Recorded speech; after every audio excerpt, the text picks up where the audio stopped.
Всё, воду я налила. Сейчас показываю, что я мусор убрала, который нам подкидывают все время. К дому, к гаражу. То есть вот. Выхожу в 5 часов, бывает, в 4 часа утра. Для того, чтобы меня чокнутые из 38-го дома. А там все две семьи там живут, кстати, 9 человек сейчас проживает. Не поймали меня и не избили возле моего дома. Читайте Севастьянова Власта в Google и узнаете обстоятельства дела моей матери и Сашкиного, моего брата родного. Дело такое. Нас убивают на протяжении десятилетий. Раньше выпускали собаку волкодава, который должен был нас загрызть. Мы чудом избежали смерти. А сейчас выпускают чокнутую из 38-го дома, у которой 3 детей, которые изображают, что здесь ей должны. Подходила, стучала, она нам наяривала в окно на кухню где-то в 2014 году. И матери предлагала 1 000 000 за гараж. Вот. Она не прописанное лицо в доме 38, не жена, как мне сообщила УМВД. Вот, рисует она вот такие сейчас цифры у нас в 2021 году. Сегодня, кстати, 22 марта 2021 года. И ее не раз здесь видели возле калитки, так же, как и я ее видела. Вот. Чего она здесь делает и зачем ей здесь надо? Она рвется в дом с Рафиком Наилем для одной цели. И, кстати, угрожает уже сейчас мне, что приедут, нам опорвут электропровод, как это делали уже не один раз, начиная с 2019 года. Рвали прям голыми руками. Люди приезжали с этими, как ее, рвали прям голыми руками. Куча народу приезжала, из неких Россетей и Астрокоммунэнерго.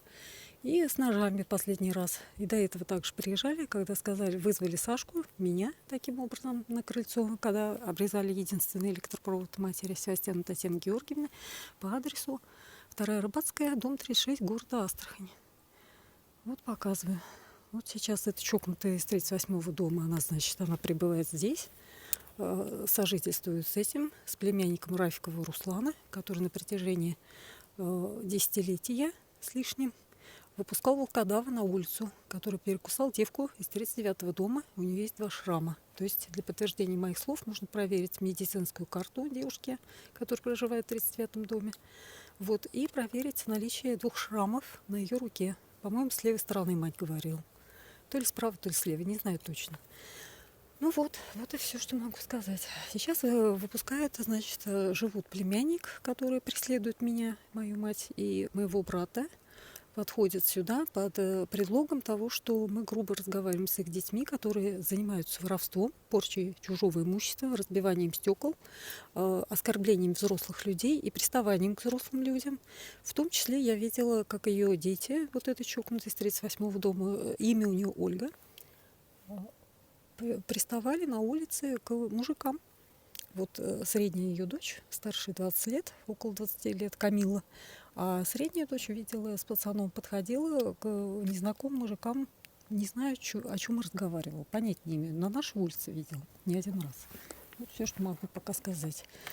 Вот, так что под видом, да, мало того, значит, она наяривала в 2014 году, за 1 000 000 предлагала, чтобы ей продать гараж, после того, как она мне обещала в 2010 году, родив 2-го ребенка, получается, уже, от Рафика вот этого Наиля, это сказал, что обольет мне кислотой после того, как я Наилю, опять этому Рафикову Наилю, высказала по поводу их волкодава, который у них опять прогуливался по улице. Вот, без намордника, естественно, без поводка, без всего, просто так гулял. Гулял и кусал людей. Вот, так что, да, управы на них не было все это время. Вот, управы на них фактически нельзя было. Их только, извините, только убивать таких людей можно. Доказать ничего нельзя. Это корсаки. Так что вот, да, и после, как говорится, после такой жизни кромешного ада вот этого в 2018 году нас вдруг стали преследовать еще иным путем. А вот каким, читайте опять в Ютубе Севастьянова Власта. Наберете и узнаете. Думаю, что уже многие знают, каким образом можно еще преследовать теперь. можно добираться еще иным путем. Можно, извините, прослушкой заниматься дома, можно через телефоны, можно многими вещами, оказывается, заниматься. Вот об этом я узнала только в 2018 году. Понятно, что такие возможности появились уже, как говорится, у простых людей, у простых смертных, у чокнутых, у сумасшедших, у сброда, у всякого разного. В том числе и у того, который работает в полиции.